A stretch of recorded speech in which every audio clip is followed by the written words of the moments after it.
A disgraced addict dies alone after burning a 35 million pound fortune on underground gay orgies. Yet, this pariah was a powerful British Marquess, John Hervey. Why did a man handed absolute privilege orchestrate his own catastrophic annihilation simply because a rigid society ruthlessly rejected his true sexuality? The staggering height from which John Hervey was dropped only magnified the violence of his catastrophic fall, making the descent absolute. Born on September 15, 1954, in Bury St. Edmunds, Suffolk, John stepped into a world engineered for absolute supremacy. He was the eldest son of Victor Hervey, the 6th Marquess of Bristol, and Pauline Bolton. The Hervey family was not merely wealthy, they were a cornerstone of the British establishment. The Marquessate of Bristol, created in 1826, carried with it centuries of entrenched political and social power.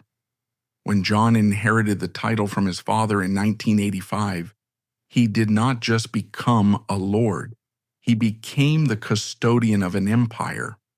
His inheritance, valued at 35 million pounds, equivalent to well over 100 million pounds today after inflation, was anchored by Ickworth House. This was no ordinary country home.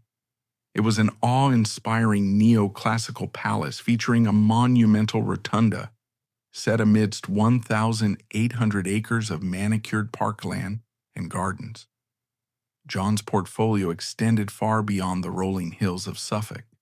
His world was a map of global extravagance that included a Mayfair townhouse in London, a high-security luxury apartment in Monte Carlo, a penthouse overlooking the skyline of New York City, and various sprawling agricultural estates. His mobility matched his wealth. He navigated his kingdom not by car, but by a private Bell-Jet Ranger helicopter. When he wished to cross the sea, he did so on his luxury yacht, the Bristol Fashion. On land, he commanded a fleet of bespoke Ferraris and Rolls-Royces. Educated at Harrow and Eton, the twin pillars of British elite schooling, John was groomed to be one of the untouchable figures of the 1970s and 80s British upper class. He had everything a man could conceivably desire, yet this magnificent inheritance functioned as a perfectly gilded cage, locking him in a life he fundamentally could not endure. Beneath the flawless veneer of aristocratic perfection lay a profound, agonizing conflict that would dictate the rest of his life.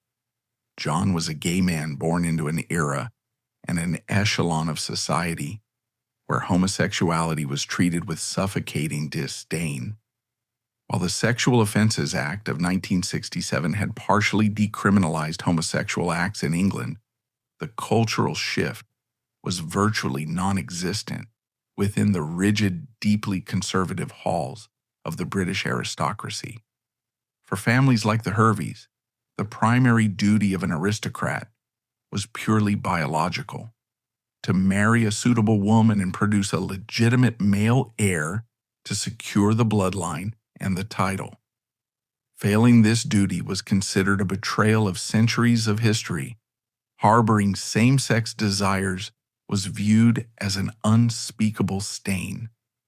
The pressure on John was total and unyielding, exacerbated by a deeply toxic relationship with his own father. Victor Hervey, the 6th Marquess, was a man who demanded absolute conformity, yet harbored his own dark past, having served time in prison for jewel theft in his youth. Despite his own moral failings, Victor was brutally intolerant of his son's nature. He openly despised John, infamously and publicly referring to his heir as a pervert. In the 1970s, John sought a brief respite from this suffocating environment. He moved to Paris, a city that offered a degree of anonymity and bohemian tolerance, where he lived openly for a short time with a male partner. But the gravitational pull of his aristocratic duties The relentless expectations of his family and the sheer weight of his eventual inheritance dragged him back to England and firmly back into the closet. Isolated by his family, alienated from his peers, and constrained by the unrelenting heteronormativity of his class, John felt entirely imprisoned by his own privilege. He could buy anything in the world except the freedom to be himself without losing his family's legacy. To escape a reality that refused to accept him, he turned to the ultimate anesthetic, narcotics. He began using cocaine at the age of 18. What started as a coping mechanism rapidly mutated into a terrifying dependency, fueled by a limitless bank account and a dangerous arrogance. His wealth convinced him that he was entirely insulated from the consequences of his actions. Having already been expelled from Harrow for early signs of substance abuse, he learned a lethal lesson early on.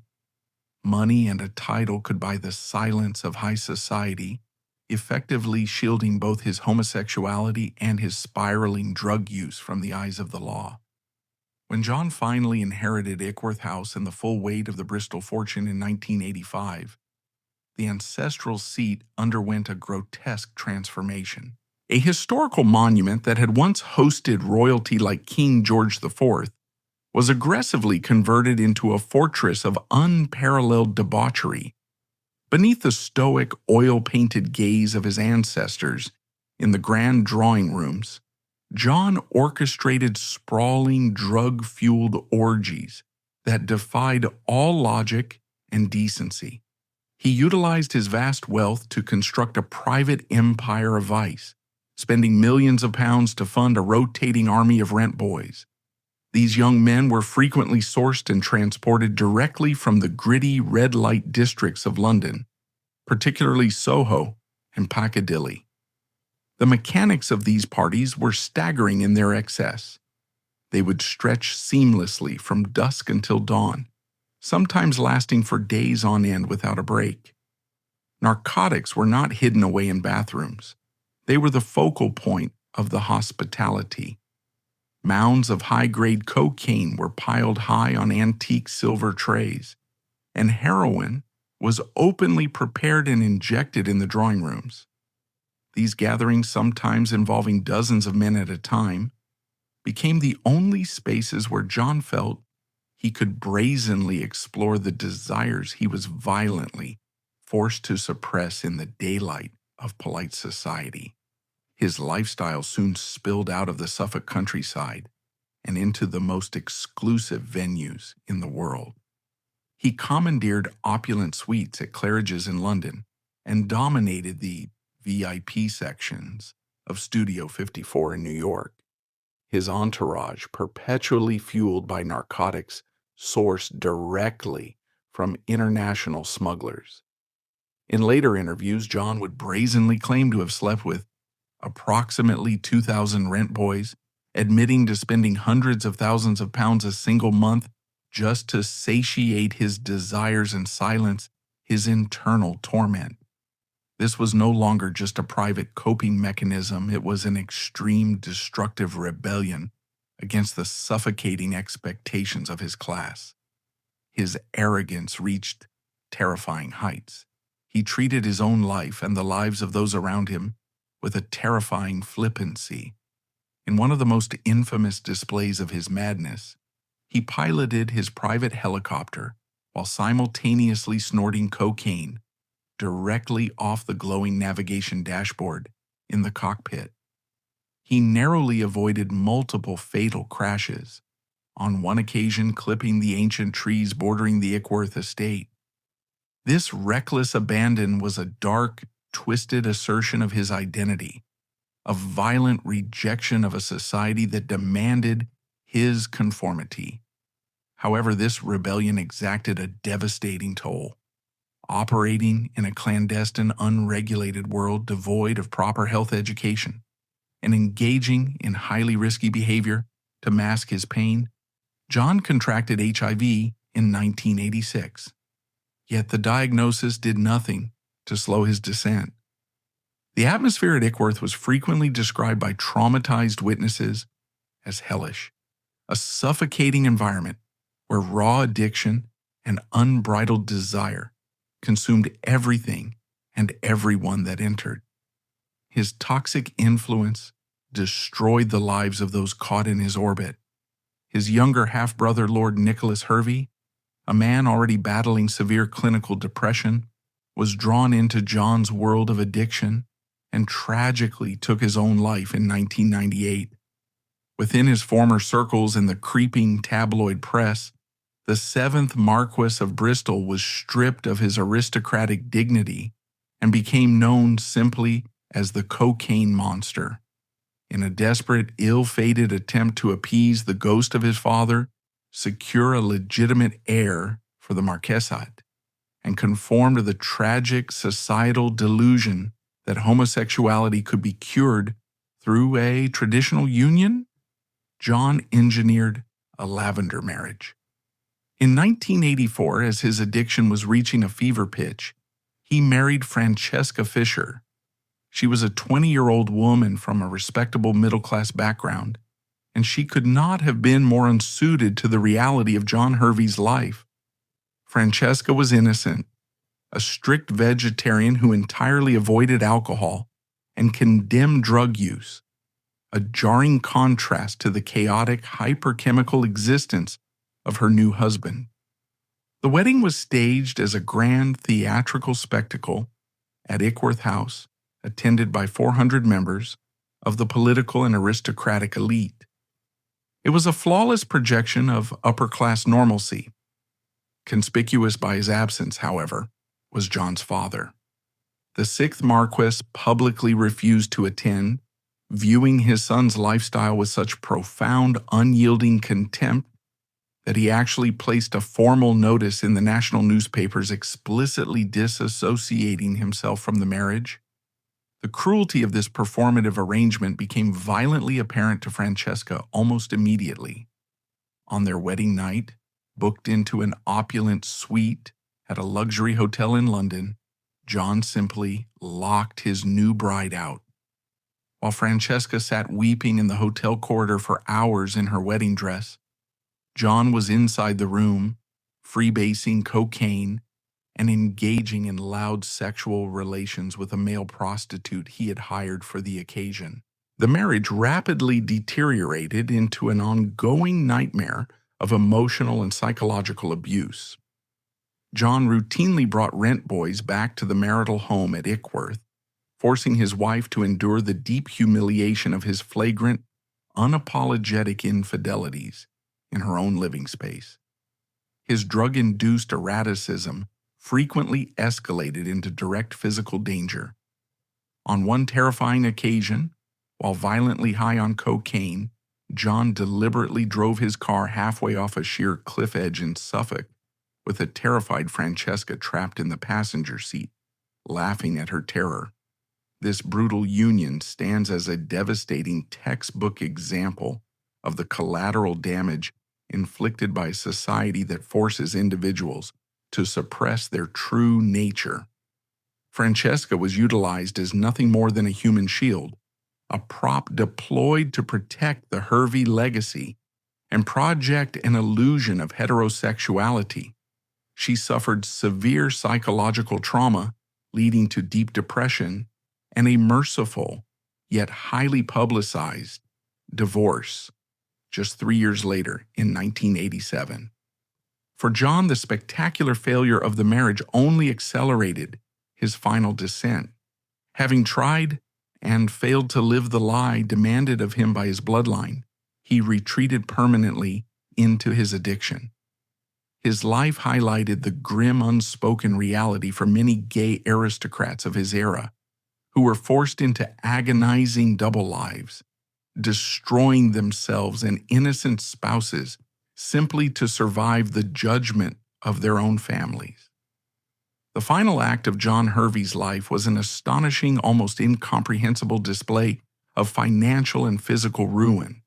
He systematically incinerated his vast inheritance, pouring an estimated £7 million in cash directly into purchasing cocaine and heroin. To fund his insatiable addictions, alongside the maintenance of his helicopters, yachts, and luxury cars, he began a ruthless liquidation of the centuries-old Hervey legacy. The magnificent Ickworth house, no longer sustainable under the crushing weight of his debts and the sheer cost of its upkeep, had to be surrendered. In 1998, he sold the remaining lease of his ancestral home to the National Trust to stave off total bankruptcy. He drained a £35 million fortune to absolute zero, selling off priceless family portraits, ancient antiques, and his overseas penthouses piece by piece just to keep the drugs flowing into his veins. His untouchable aristocratic status eventually fractured entirely under the sheer weight of his brazen criminality. The law, which he had long believed he was above, finally caught up with him. In 1984, he was humiliatingly deported from Australia for drug-related offenses. 2 years later, his arrogance resulted in a prison sentence in Jersey after authorities discovered a massive cache of cocaine he had attempted to smuggle hidden inside the dashboard of his private helicopter. He subsequently faced multiple short-term prison sentences in the United Kingdom for severe drug possession, including a stint for heroin in 1990. These relentless legal battles drained hundreds of thousands of pounds in exorbitant solicitors' fees, a financial bleed that was compounded by a continuous string of lawsuits and blackmail attempts from former associates and discarded rent boys. His humiliation was finalized when the Civil Aviation Authority permanently banned him from flying, having realized the Marquess was routinely piloting aircraft while under the heavy influence of Class A narcotics. The end came in a cold, quiet, unremarkable house in Suffolk in January 1999. John Hervey was just 44 years old, his body completely hollowed out by decades of relentless chemical abuse, weighed a skeletal 50 kilograms. While he had been living with HIV for over a decade, the virus was not what killed him. The official cause of his death was multiple organ failure, a direct, brutal result of a lethal sustained combination of cocaine and other substances tearing his organs apart. He died completely alone, entirely bankrupt, and leaving no heir to his title. With his last breath, he effectively ended the direct line of a once great aristocratic dynasty that had endured for centuries. The Marquessate passed to a distant relative, and John's remaining siblings, including his sister Lady Isabella, were left to sift through the bitter ashes of his destruction and rebuild their lives from nothing. The death of the 7th Marquess of Bristol was framed by the British press as the pathetic, inevitable end of a disgraced, greedy aristocrat who had simply partied too hard. But to view his life merely as a tale of upper-class decadence is to miss the true horror of his existence. Beneath the scandalous tabloid headlines lies a profound, enduring tragedy. A man who was ultimately crushed to death by the violent collision of unimaginable privilege and unrelenting societal homophobia, denied the fundamental right to exist as a gay man without forfeiting his identity, his family, and his history. John Hervey found that his only viable method of coping with his reality was to burn his entire empire to the ground, ensuring that nothing of the world that rejected him would survive his passing. Begin by diving into the bizarre, deeply uncomfortable living arrangement at Ickworth House. Many casual observers assumed that John owned the entire estate outright during his reign of terror, but the reality was far more complicated and far more humiliating for a man of his immense pride. Back in 1956, Following the death of the fourth Marquess, the Hervey family had been hit with crippling, insurmountable death duties. To settle the massive tax bill, the majestic central rotunda and the sweeping parklands of Ickworth were handed over to the Treasury, which subsequently placed them under the care of the National Trust. The Hervey family, however, retained a 99-year lease on the East Wing. This meant that when John inherited his title, he was effectively forced into a bizarre, high-stakes roommate situation with the British public. Imagine the daily friction. On one side of the manicured lawns, you had day trippers eating sandwiches, walking their dogs, and admiring the neoclassical architecture. On the other side, barricaded behind the heavy doors of the East Wing, you had the seventh Marquess of Bristol, plunging into a vortex of Class A narcotics and throwing multi-day orgies with rent boys brought in from Soho. John vehemently despised this arrangement. He viewed the presence of the public on his ancestral land as a deeply personal insult, a constant reminder of his family's waning absolute power. His resentment frequently boiled over into highly dangerous, drug-fueled outbursts. It became a terrifyingly normal occurrence during the late 1980s and early 1990s for John to feast on a mountain of cocaine, grab a loaded shotgun, and storm out onto the balconies of the East Wing. He would repeatedly fire blasts into the sky, his eyes wide and wild, screaming, "Fucking peasants! Fucking National Trust!" at the terrified tourists scrambling for cover below. This dark, erratic behavior permeated every single aspect of his daily life at the estate. He developed a notoriously twisted sense of humor that frequently crossed the line into outright cruelty. On one occasion, a young woman visiting the estate was paddling a small rubber dinghy in the middle of the ornamental lake.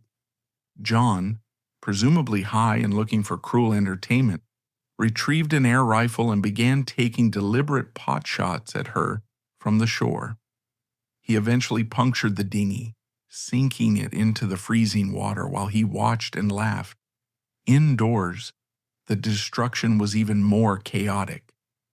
Guests arriving for a formal dinner would casually be informed that the Marquess had blown the door off the kitchen refrigerator the night before with his shotgun, simply because he was too impatient to pull the handle to retrieve a bottle of champagne. He thought nothing of smashing priceless, centuries-old antique furniture in sudden fits of rage or drug-induced paranoia. The heritage of his bloodline meant absolutely nothing to a man who was desperately trying to erase his own reality. His immense wealth had always acted as an invisible force field, but by the late 1980s, his behavior had become far too blatant for even the deferential British establishment to ignore. The turning point, the moment the public truly saw the fatal cracks in the Hervey armor, occurred in 1988. John was returning to his holiday home on the island of Jersey after a business trip. Customs officers, likely acting on a tip-off, stopped him and subjected him to a thorough search. What they found shattered any remaining illusion of aristocratic dignity. Hidden in his possession was a stash of cocaine, which he arrogantly assured them was merely for his own private use. This entitled defense did not stop the authorities from immediately raiding his estate at St. Juan. There, inside his bespoke Aston Martin, a car famously tweaked by Formula One specialists to reach 180 miles per hour, investigators found the ultimate cliches of 1980s excess: a golden spoon and a rolled-up 5-pound note heavily crusted with white powder. At 34 years old, the 7th Marquess of Bristol was forced to stand trial. The Attorney General of Jersey was entirely unimpressed by his ancient lineage, and John was sentenced to 12 months in prison. Though he was released early for good behavior, the stint behind bars did absolutely nothing to sober him up.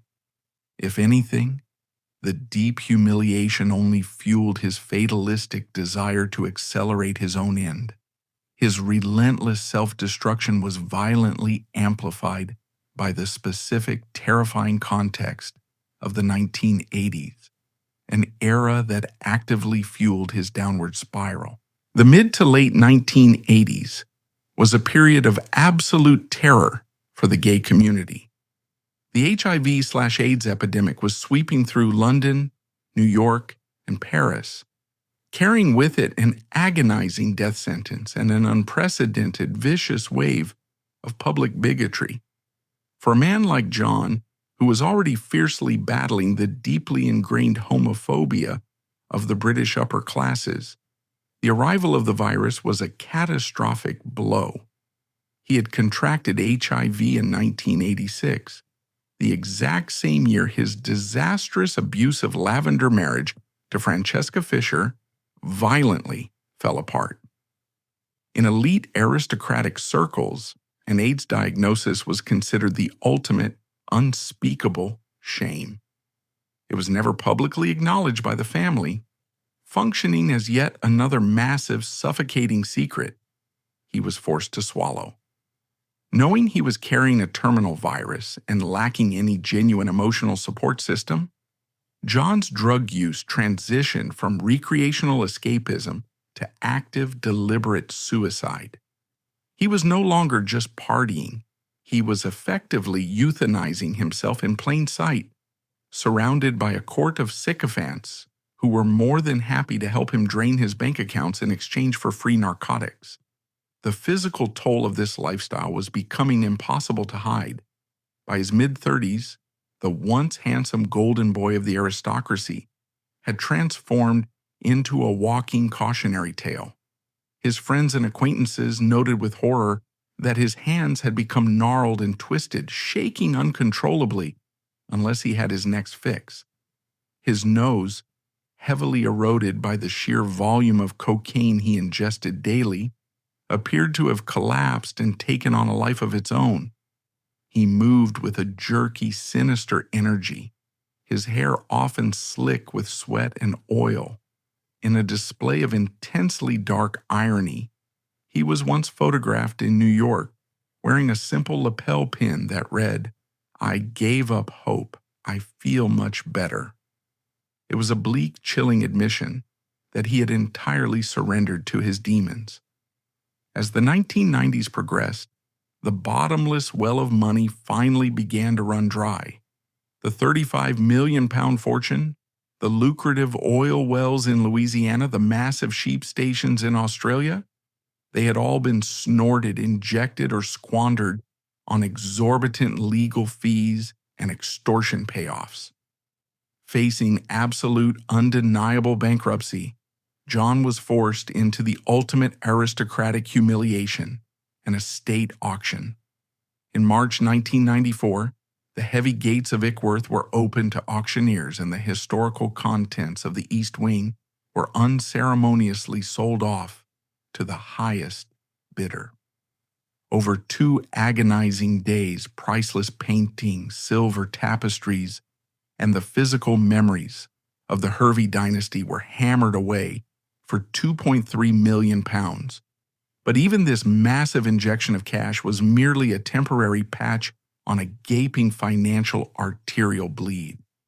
It all went straight to his creditors, his lawyers, and his dealers. By April 1998, John had reached the absolute end of the line. The 7th Marquess of Bristol was officially evicted from the palace his ancestors had built. He retreated in complete disgrace to Little Horringer Hall, a modest, comparatively tiny house on the fringes of the estate grounds. It was here, surrounded by the ghosts of his squandered empire, that he would spend his final, agonizing months. Yet, to look at John's downfall in isolation is to ignore the horrific collateral damage inflicted upon the rest of his family. The Hervey dynasty was cursed not just by John's excesses, but by a generational rot of neglect, immense pressure, and untreated mental illness. The most tragic victim of John's chaotic orbit was his younger half-brother, Lord Nicholas Hervey. Nicholas was everything John was not. He was studious, deeply traditional, educated at Yale, and desperately sought the approval of a family that was actively disintegrating. As the heir presumptive to the title, Nicholas lived entirely in the suffocating shadow of his brother's overwhelming notoriety. But Nicholas carried his own heavy, silent burdens. He suffered from severe schizophrenia and profound clinical depression. In a family that viewed mental illness and addiction as moral weaknesses to be hidden rather than medical conditions to be treated, Nicholas was left entirely unmoored. The financial ruin brought on by John meant that the family trusts were drained, leaving Nicholas, too, facing complete bankruptcy. On January 26, 1998, just months before John was evicted from Ickworth, 36-year-old Nicholas hanged himself in his Chelsea flat. He died as he had lived, overwhelmed by the crushing weight of the Hervey name and completely abandoned by the institution he had revered. The fallout extended to the youngest members of the family as well. John's younger half-sisters, Lady Victoria and Lady Isabella Hervey, were mere children, while their older brother was systematically dismantling their inheritance. When John finally died in January 1999, the girls inherited absolutely nothing but a scandal-plagued surname and a mountain of toxic tabloid clippings. With the family wealth entirely evaporated, they were forced to navigate the modern world without the immense financial safety net usually afforded to the daughters of a marquess. They turned to the only currency they had left, their aristocratic title, and parlayed it into careers in reality television. It was a stark, almost surreal contrast. The heirs to a family that once advised kings and commanded vast sprawling estates were now performing for the public on television shows just to pay their rent and forge their own identities out of the wreckage. When John took his final labored breath in the quiet confines of Little Horinger Hall, he left behind a legacy of absolute scorched earth. The eighth Marquess, his youngest half-brother Frederick, inherited a title stripped entirely of its land, its wealth, and its dignity. The tragic paradox of John Hervey is not simply that a man with everything threw it all away in a fit of greed. It is the chilling realization that for a man trapped in a rigid society that vehemently hated who he truly was, absolute wealth was never a privilege. It was simply the most efficient weapon he could find to destroy himself, ensuring that he took the very institution that had imprisoned him down into the ashes with him. The seventh Marquess of Bristol's self-immolation spawned an incredibly intricate parasitic ecosystem that flourished completely unchecked in the dark, fertile soil of his unimaginable wealth. 35 million pounds, especially in the economic landscape of the 1980s, is not simply a bank balance. It is a sovereign gravity. It warps the behavior and the morality of everyone who comes near it. For John Hervey, this immense wealth became a blinding beacon that attracted a very specific, highly predatory kind of entourage. The grand drawing rooms of the East Wing at Ickworth House and the plush velvet-lined confines of his Mayfair townhouse ceased to be the dignified domains of the British aristocracy. Instead, they were aggressively repopulated by a transient, dangerous court of high-end drug dealers, international smugglers, opportunistic hangers-on, and desperate young men. His massive, relentless narcotics consumption functioned as the powerful central bank for an entirely illicit, sprawling underground economy. The sycophants who surrounded him were entirely aware of his deep psychological fractures, his agonizing struggle with his violently suppressed homosexuality, and his profound, terrifying loneliness. They did not see a tragically broken man in need of intervention. They saw an open, unguarded vault, and they systematically went to work. How does one actually burn through an inheritance that took centuries of careful management to build? It requires a staggering, almost superhuman level of financial recklessness. John's spending was not merely extravagant, it was pathologically aggressive, driven by a desperate need to outrun his own shadow. Consider his approach to aviation. Most wealthy individuals might occasionally charter a private flight, or perhaps own a small practical aircraft. John treated high-end helicopters as if they were disposable taxis. He owned a fleet of them, most notably his beloved Bell Jet Ranger, which he piloted himself with a terrifying drug-addled lack of discipline. He would frequently fly from his sprawling estate in Suffolk to his various luxury properties across Europe, treating international airspace as his own personal unregulated playground. His yacht, the Bristol Fashion, was not just a beautiful vessel for Mediterranean leisure, it functioned as a floating fortress of excess, a place where he could drop anchor in international waters, entirely outside the jurisdiction of British drug enforcement agencies, and host multi-day chemically fueled orgies far away from the prying, judgmental eyes of the tabloid press. He purchased high-performance sports cars, including a stable of bespoke Ferraris and Aston Martins, not for the joy of driving, but for the raw thrill of the adrenaline spike they provided when he pushed them to their absolute mechanical limits while heavily intoxicated.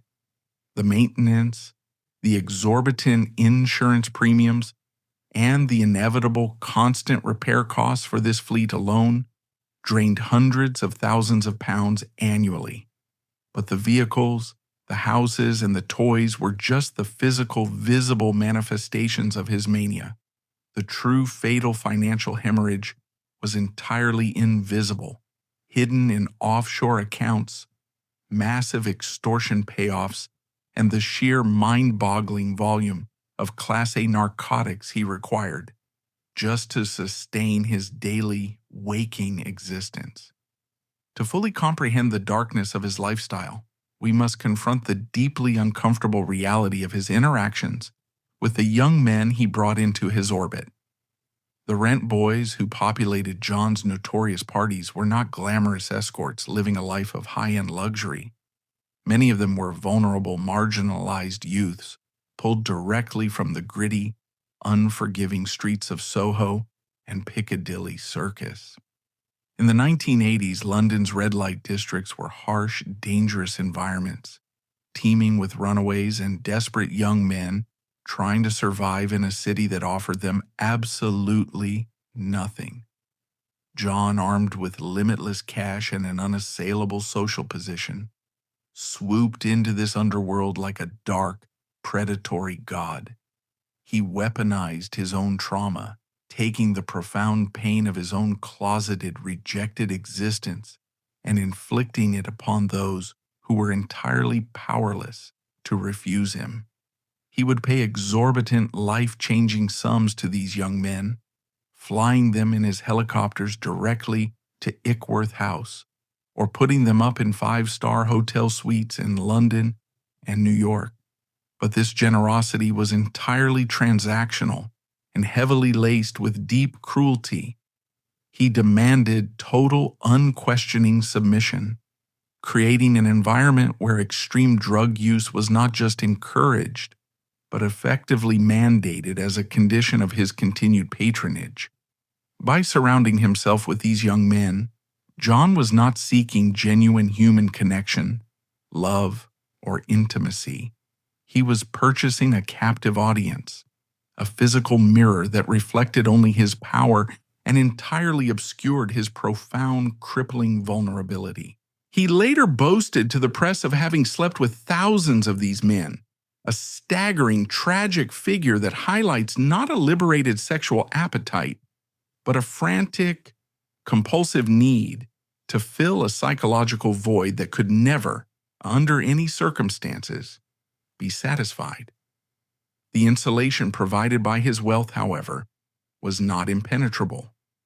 The cracks began to show spectacularly in the mid-1980s, leading to a series of deeply humiliating clashes with the law that finally shattered the illusion of his aristocratic immunity. The most defining of these incidents occurred in 1986. John was returning to his tax haven estate on the island of Jersey. He was arrogant, heavily addicted, and genuinely convinced that his ancient title, the 7th Marquess of Bristol, functioned as a literal get-out-of-jail-free card. He was drastically wrong. Acting on precise intelligence, customs officials intercepted him upon his arrival. The ensuing search was a masterclass in upper-class degradation. The authorities meticulously dismantled his carefully constructed reality, uncovering a significant stash of high-grade cocaine hidden with astonishing carelessness within the dashboard of his private helicopter. John's reaction was a toxic mix of outrage and pure, unfiltered entitlement. He genuinely could not fathom that the law applied to a peer of the realm. His subsequent trial in Jersey was an absolute media circus. The local magistrates, entirely unimpressed by his lineage and deeply tired of his blatant, arrogant criminality, handed down a 12-month prison sentence. For a man accustomed to silk sheets, private chefs, and absolute autonomy, the harsh, concrete reality of a prison cell should have been a devastating wake-up call.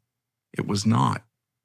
John's time behind bars was simply a temporary inconvenience, a brief, mandated interruption in his rigorous schedule of self-destruction.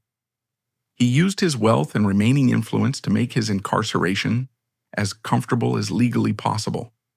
But he learned absolutely nothing about accountability or consequence. Upon his release, he did not seek rehabilitation. He sought furious revenge against a world he felt had unjustly humiliated him. He returned to his drugs with a renewed, terrifying ferocity. It was during this dark period that his substance abuse permanently transitioned from a chaotic lifestyle choice into a terminal, all-consuming disease. He began heavily using heroin, seeking a deeper, darker, more absolute oblivion than cocaine could ever provide. The transition from snorting powders to actively injecting heroin marked the absolute beginning of his physical and moral collapse. Compounding this rapid descent was a secret so terrifying, so deeply stigmatized in the 1980s, that it firmly sealed his fate. In 1986, exactly as his abusive lavender marriage was careening toward its violent, highly publicized collapse, and 2 full years before his disastrous arrest in Jersey, John contracted the devastating HIV virus. Placing the sheer magnitude of this diagnosis squarely within the horrific cultural context of the era reveals the absolute isolation he faced.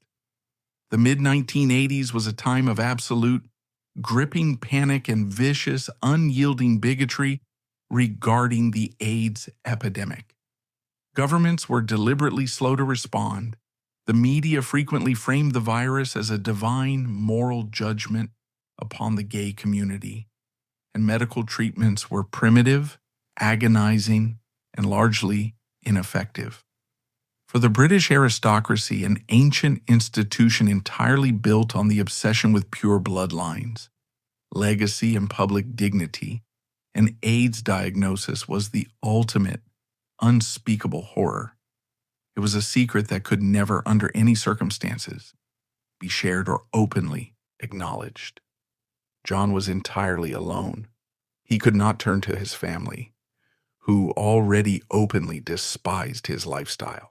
He could not turn to his aristocratic peers, who would have immediately and permanently ostracized him out of fear and disgust. And he certainly could not turn to his sprawling court of sycophants and drug dealers, whose loyalty extended only exactly as far as his next bank transfer. Faced with a terminal illness in a society that viewed his impending, agonizing death with either cold apathy or outright cruel satisfaction, John made a conscious, intensely fatalistic decision. He would not seek out the limited, painful experimental treatments available at the time. He would not attempt to fight the virus or artificially prolong his life. Instead, he chose to aggressively accelerate his own death. His drug use became an active, deliberate, and highly visible form of euthanasia. He injected heroin and smoked crack cocaine with a frantic, nihilistic energy, actively trying to destroy his body before the virus could finish the job for him. The physical decay was rapid and horrifying to witness. The once dashing, impeccably dressed aristocrat whose face had frequently graced the glossy society pages of high-end magazines literally withered away. His skin took on a gray, translucent, sickly pallor. His eyes sunk deep into his skull, burning with a frantic, deeply paranoid intensity. He lost massive, dangerous amounts of weight, his frame becoming skeletal and frail, entirely lost beneath his expensive tailored suits. Yet, despite his obvious agonizing decline, the parasites remained, continuing to drain his accounts and happily supply him with the very chemicals that were actively tearing his internal organs apart. The complex financial machinery required to sustain this extreme level of self-annihilation is difficult for the average person to comprehend. 35 million pounds does not simply vanish overnight in a puff of smoke. It must be systematically and aggressively dismantled. As his addiction deepened and his judgment entirely evaporated, John began making catastrophic, irreversible financial decisions. He liquidated ancient family trusts, selling off centuries-old, highly stable investments simply to generate immediate, liquid cash to hand to his dealers. He sold his lucrative overseas assets, including the spectacular penthouse in New York and the high-security luxury apartment in Monte Carlo. He took out massive, high-interest loans against his few remaining properties, literally using the very soil of the Hervey estate as collateral for his next fix. When the traditional banks finally cut him off, correctly recognizing that he was a profound, unmanageable liability, he turned to private lenders and shadowy, aggressive financiers, plunging himself into a dark labyrinth of debt from which he could never, ever escape. The legal fees alone were astronomical. John was constantly surrounded by a phalanx of expensive, high-powered defense attorneys, permanently deployed to sweep his endless string of arrests, traffic violations, and violent public disturbances under the rug. In 1990, he faced the courts yet again, this time for severe possession of heroin. The British legal system, which had previously extended immense leniency to the Marquess due to his title, finally began to completely lose its patience. He was sentenced to another stint in prison, further cementing his reputation in the press as an entirely lost cause. But the true silent financial drain was the endless extortion. John's life was a massive, extremely dirty, open secret, and he had surrounded himself with individuals who were perfectly willing to ruthlessly weaponize that secret against him. He quietly paid out hundreds of thousands of pounds in hush money to former rent boys, drug dealers, and disgraced associates who explicitly threatened to expose the most grotesque, intimate details of his private life to the merciless, hungry British tabloids. He was a bleeding financial artery surrounded by sharks entirely willing to tear him apart for a single drop of blood. As the 1990s bled into their final bleak years, the inevitable, absolute collapse finally arrived. The money, the mythical, supposedly infinite Hervey fortune, was simply, objectively, gone. The £35 million inheritance had been reduced to a towering pile of unpaid bills, aggressive final notices from furious creditors, and the looming, terrifying threat of absolute public bankruptcy. The National Trust, the very organization John had spent years violently terrorizing and insulting from the balconies of the East Wing, ultimately held all the cards. Unable to afford the massive heating bills, let alone the necessary structural maintenance of the palace, John was forced into total humiliating surrender. The 1998 sale of his lease back to the National Trust was not just a complex real estate transaction. It was the formal, devastating end of the Hervey dynasty's absolute rule over Ickworth. He was effectively legally evicted from his own history. The psychological terror of his final relocation cannot be overstated. He was unceremoniously moved to Little Horringer Hall, a small, entirely unremarkable property, situated on the absolute fringes of the sprawling estate he had once completely commanded. From the windows of this modest, quiet house, he could still clearly see the grand, sweeping lines of the Ickworth Rotunda looming in the distance, a constant, agonizing visual reminder of everything he had been given and everything he had systematically destroyed. He was entirely, profoundly isolated. His family had scattered, his father was dead, his brother Nicholas had succumbed to suicide, and his massive court of sycophants had vanished the exact, precise moment the bank accounts ran dry. The 7th Marquess of Bristol, the man who had once flown helicopters across Europe and commanded a fortune of unimaginable scale, was reduced to a skeletal 50-kilogram ghost, sitting completely alone in a quiet, cold room, waiting for his organs to finally, mercifully shut down. The walls of Little Horringer Hall must have felt incredibly close for a man who had spent his entire life commanding horizons. When John Hervey, the 7th Marquess of Bristol, was finally evicted from the palatial East Wing of Ickworth House in 1998, he did not move to a glamorous overseas retreat or a sprawling London townhouse. All of those assets had long since been fed into the insatiable furnace of his addiction. Instead, he was relocated to this modest, unremarkable farmhouse on the very edges of his former estate.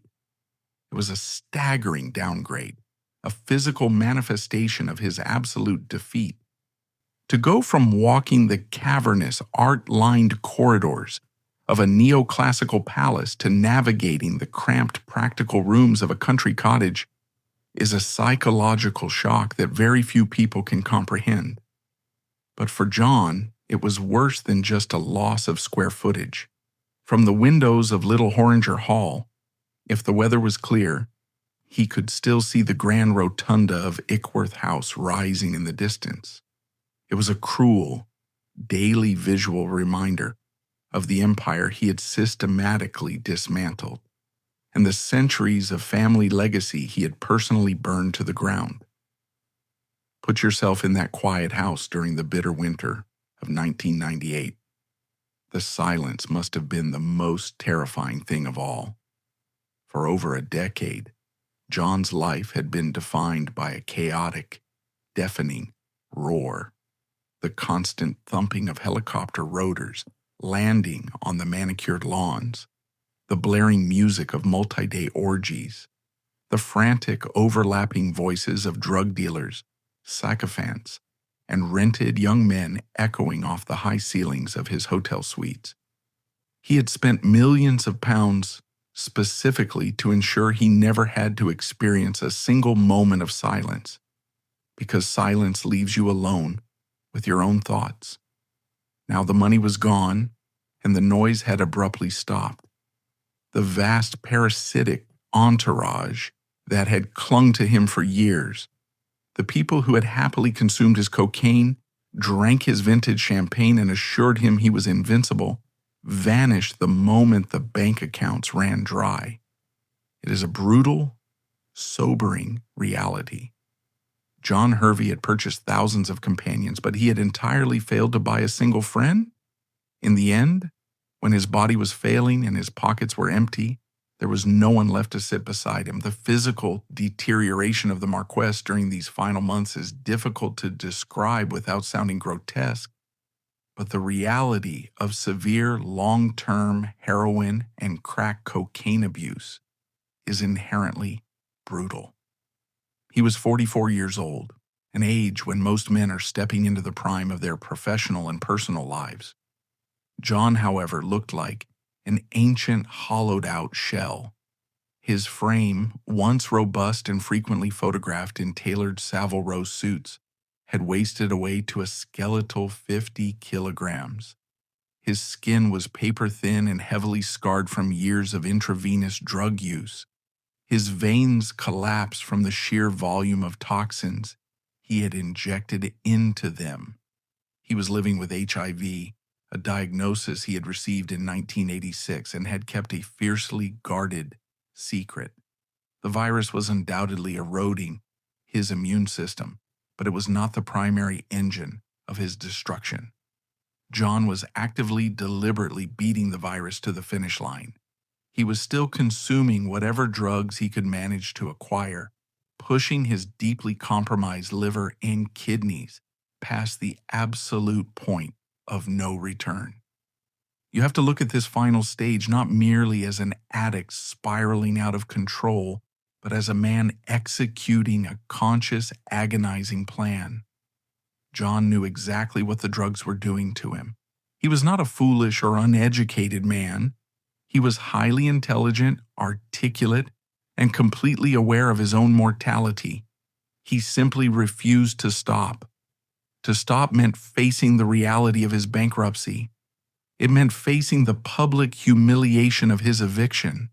It meant dealing with the profound, untreated trauma of his violently homophobic upbringing, his disastrous lavender marriage, and the deep shame his aristocratic class had forced upon him for simply being a gay man.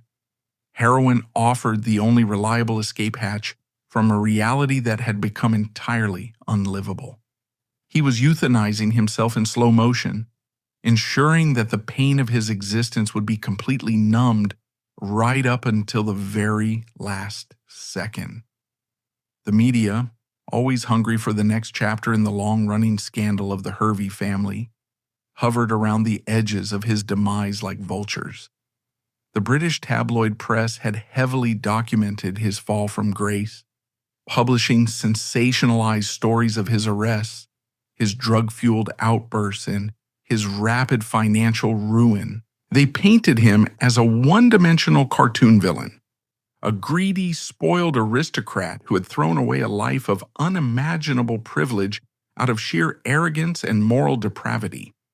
What they entirely failed to report, what they actively chose to ignore, was the profound tragedy of his context. The tabloids actively ignored the suffocating pressure of a society that strictly criminalized his sexuality.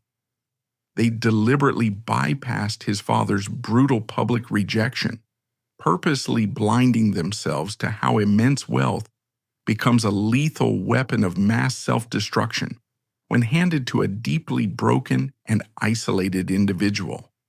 The public was fed a simple narrative of upper-class greed, allowing society to collectively ignore its own complicity in his destruction. On January 10, 1999, the inevitable finally occurred. The 7th Marquess of Bristol was found dead in his bed at Little Horringer Hall. There was no grand tragedy, no dramatic final words, no bedside vigil surrounded by weeping relatives. His heart simply stopped beating, and his organs, heavily battered by decades of relentless chemical assault, completely shut down. The coroner's report would later confirm what everyone already knew. The cause of death was multiple organ failure induced by chronic, severe drug abuse. The toxicology indicated a lethal, long-standing cocktail of cocaine, heroin, and various other substances. While the HIV virus had compromised him, it was the narcotics that delivered the final, fatal blow. He died exactly as he had lived his final years, entirely alone, locked inside his own private war zone. The immediate aftermath of his death was a stark, depressing contrast to the absolute grandeur of his earlier life. Think back to his disastrous lavender marriage in 1984, where 400 of the wealthiest and most powerful people in Britain gathered at Ickworth House to drink champagne and celebrate. A total lie. When it came time to bury the man, the crowds were gone. His funeral was a quiet, almost embarrassed affair. His remaining family members, including his younger half-brother Frederick and his half-sisters Victoria and Isabella, were left to handle the grim logistics of burying a man who had not only destroyed his own life, but had fundamentally altered the trajectory of theirs. They inherited a famous surname, a massive amount of public scandal, and absolutely nothing else. The £35 million fortune was mathematically completely gone. The estates were sold, the trust funds were drained, and the centuries of aristocratic invulnerability were shattered permanently. The title passed immediately to his half-brother, Frederick Hervey, who became the 8th Marquess of Bristol at the age of 19. Frederick inherited a ghost ship. The title was entirely hollowed out, carrying the historical weight of the marquessate, but entirely lacking the land, the influence, and the staggering wealth that had defined it for generations. Frederick and his sisters were forced to step into a modern world where titles do not pay the heating bills, tasked with rebuilding a life and an identity completely from scratch. The contrast is jarring. The children of one of the most powerful dynasties in England were left to forge their own paths, navigating reality television, business ventures, and public relations, all while carrying the heavy toxic baggage of their older brother's notorious legacy. Meanwhile, Ickworth House, the magnificent Italianate palace that John had treated with such violent contempt, entered a completely new era. Firmly in the hands of the National Trust, the estate was opened fully to the public. The drawing rooms where John had once hosted his chaotic drug-fueled orgies were meticulously cleaned, restored, and preserved. Families now push strollers across the lawns where he once fired shotguns into the air in paranoid rage. Tourists quietly admire the priceless portraits of the Hervey ancestors, completely unaware of the dark, violent history that played out beneath those very frames just a few decades prior. The estate survived John Hervey, standing today as a monument to the permanence of history over the fleeting, destructive nature of a single deeply troubled individual.